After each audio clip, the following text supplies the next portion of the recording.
Hello, you noble people. My name is Noble, and today we're going to be talking about Sonic Racing CrossWorlds. I actually talked about this game a couple months ago when I was able to get access to the closed beta. Now it is the open beta, and a lot of people are either kind of over glazing the game and kind of undermining it at the same time. So I want to try and give a completely objective feedback on this game is comparative so you could actually buy it. I personally have already buyed this in the pre-order bundle with the DLC, but we'll get to that at the end of why I chose to buy it, but you might not want to buy it. I want to try and give a complete objective overview because there are some cons that I will talk about, but hopefully those get fixed when the full game releases. First up, is the game an actual solid racing game? And I think 100% yes. I think this is the best Sonic racing game we've had since the Transform series. And even with the Transform series, sometimes it could be a little janky with the transforming gimmicks.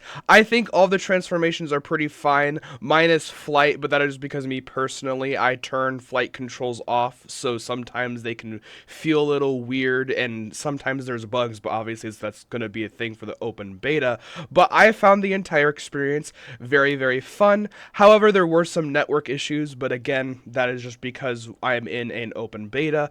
But the biggest things that I think are really cool for this game is the CrossWorld gimmick and the gadgets they allow you to equip to actually diversify how you're going to be able to play the game and allow this game to, in my opinion, have a longevity factor that other kart racers could never have. With the CrossWorlds gimmick, in the closed beta that I originally played, it functioned a little differently, where if you were in first at the end of the first lap, you would get to choose to which CrossWorlds we go to.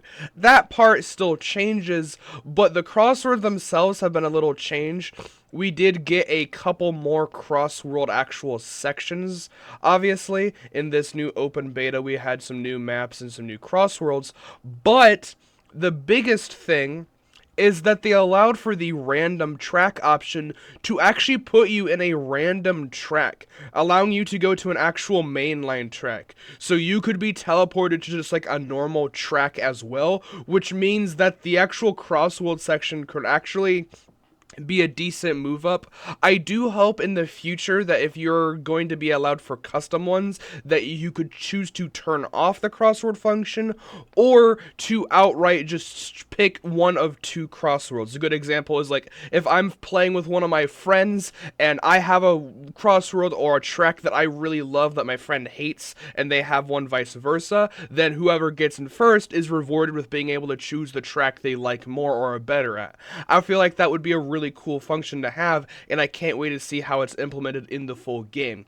The gadget system is what pretty much made this game blow up, with how crazy much combos you can do with 3 attacking items, with a bunch of defensive ones, and the most notable one is being able to start the race with a monster truck and just completely annihilating one. My personal favorite were the air trick ones, just because the air tricks are very satisfying to do, and the drifting ones, specifically on the extreme gear. The rival interactions are really cool, and I like the idea of having a rival. In Mario Kart, there is a rival system technically, where a chosen character will always perform higher. And matter of fact, in Mario Kart World, whatever character you're playing in the Grand Prix that you're going to unlock is going to be your rival. So if you're going to be playing the cup that gives you Rosalina at the end, Rosalina will be your rival in that Grand Prix. But with this system, having the interactions and actually have them talk to you during the race depending on how you do well, I feel like is a really cool thing. Also, just seeing the characters interact is always cool for lore tidbits, especially when it's I'm a Sonic nerd, so I really like having the characters talk to each other and whatnot. But like I said, this isn't all sunshine and rainbows. There is some mess stuff with the game. I already talked about some of the network issues and bugs that I'm hopefully are going to be patched out. At the end of the day, that is what the open beta and closed beta are for. They are for trying to find patches, and I can say that the only actual bugs that I ran into is I had a couple bugs where the transition from the crossworld to the normal track wasn't as seamless and kind of like glitched or like postponed for a little bit. And the most notorious one is with all of the network errors. A lot of people were detecting network errors and just being able to game just completely take you back to the home screen or main menu. It was not fun at all, but that's obviously because a lot of people were on the network test and it wasn't like the actual game servers. So hopefully they do fix that.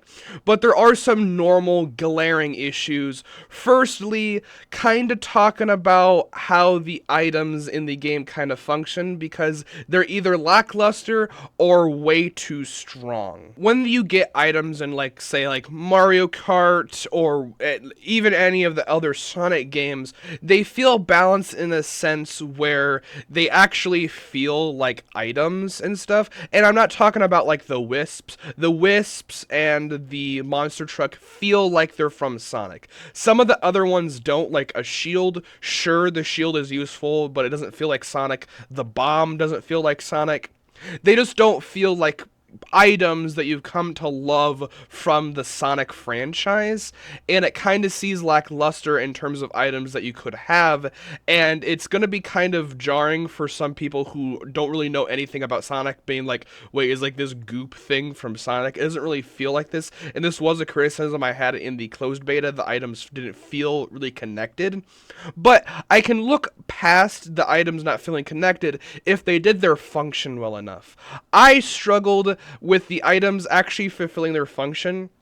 Some items are just blatantly way too strong. The most notably one that is really, really strong is the slicer. It cuts your car in half. And while that's really cool to have your car get cut in half and get attacked by it, a lot of the items and attacking items are lock-on. So you have no counterplay and defensive play unless you have like that shield to be able to block it. And it's not really fair because it completely turns off all your speed. In the speed section, you can see that I'm going like 200 something miles an hour, or the person in the video, it's not me technically, but like going 200 something speed, and it immediately will cut you down to really, really low. And it doesn't feel really fair or really have any counterplay, because while yes, arcade racers are always going to have items, when it comes to a game like Mario Kart, I'm going to be honest, skill doesn't matter too much. It's just a normal kart racer. With this, it feels like the skill matters a lot. Like, you have to know how to drift, you have to know how to be able to do tricks and like the shortcuts you can use. There is an actual skill ceiling to playing this game with your making your gadgets right and stuff, but not really having item balancing feels kind of lackluster. And talking about the gadgets, it seems like a lot of the gadgets actually do the item balancing for you, where there's some that allow you to have more attacking boost, defense items. Obviously, we had talked about the monster truck one, and I do think they needed kind of do a little bit of a refresher on the items, or at least change them. A lot of the items I feel like might not be lock-on. Well, yes, this is really fast-paced, so it's kind of hard to aim stuff. I feel like having all of the items actually lock on kind of feels a little weird, and I personally think we need to have more defensive items. And obviously the criticism with them feeling like something from Sonic. Again, I can look past that if they fulfill their function. Sometimes they just do not work and don't fulfill their function. So that's one of the main gripes. Now to the big thing about this. We talked about the pros, cool character interactions, very fun gameplay. Cons, sometimes the bugs are annoying and the items aren't the best, but you can still look past that because the game at the core end of the day is fun. But should you get this game? And I think yes, but only the normal version. Now, this might be surprising because I actually got the DLC and pre-order bundle. I got the big one. Now, this might sound weird. Now, there are two other racing games that Sonic is going to have to compete with. Obviously, Mario Kart World, but the newest contender is going to be Kirby Air Riders. Now, I can't really talk about Kirby Air Riders except in only one aspect, which I will get to later. But comparatively, I feel like Mario Kart World kind of loses the plot, if that makes sense. What made Mario Kart fun is the arcadey, just having fun with your friends, having fun online, playing these really fun courses with your favorite Mario characters. That's what Sonic is. You're playing Sonic with, or playing a arcade game racer with your favorite Sonic characters or favorite Sega characters and having a blast, and just that's it.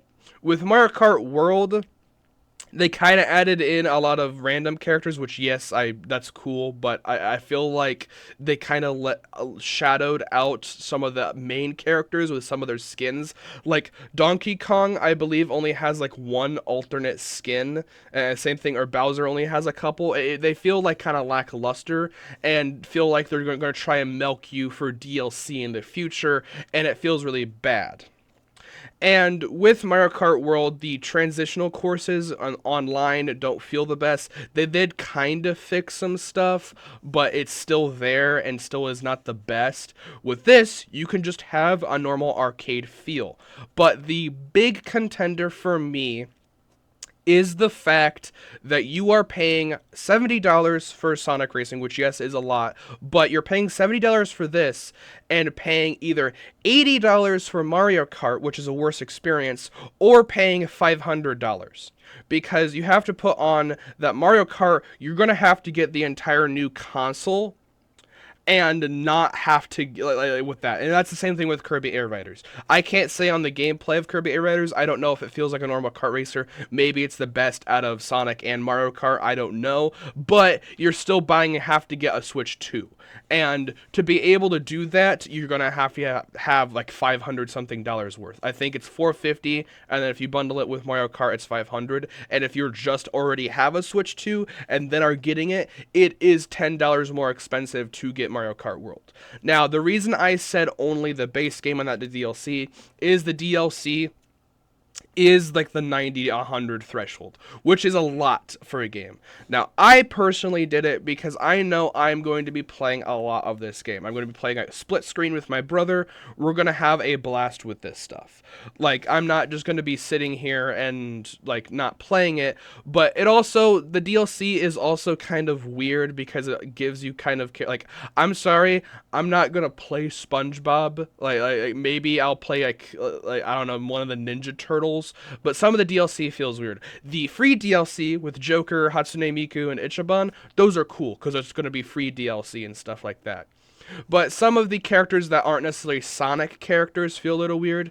If they do more Sega stuff, maybe, because Sega All-Stars Racing Transform was cool. But I personally still want to see more like actual Sonic characters when the full roster is released. Still crossing my fingers. The biggest one I still want is obviously Neo Metal. I need to see a Neo Metal. Neo Metal is my favorite Sonic character. And then obviously I want some IDW stuff with Surge, Tangle Whisper, maybe even an Infinite. A lot of people think they're going to do more collaborations with Paramount, because like Nickelodeon and stuff. Someone even thought that they might add Optimus Prime and Megatron, which would be really funny to see that happen. Maybe that will happen. I don't know. We'll have to wait and see. But I personally think you should get this game if you want to have an arcade racer. If you do not want to have an arcade racer, I completely understand. $70 is a lot of money, and only get the DLC and pre-order stuff if you know you are going to enjoy this game. I already knew kind of coming into the open beta if the open beta was make or break. The closed beta for me got me interested, but it didn't fully latch me on. With them showing more stuff and with them changing and fixing stuff that the fans asked for, I was very happy with it. This open beta was a make or break for me. Like, by the end of this open beta, if it didn't convince me to get the game right then and pre-order it, I probably wasn't going to get it for a little bit, but it did convince me to get it.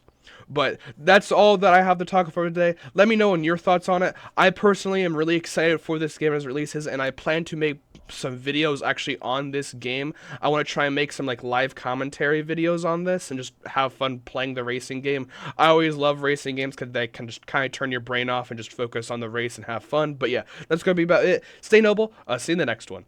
Bye.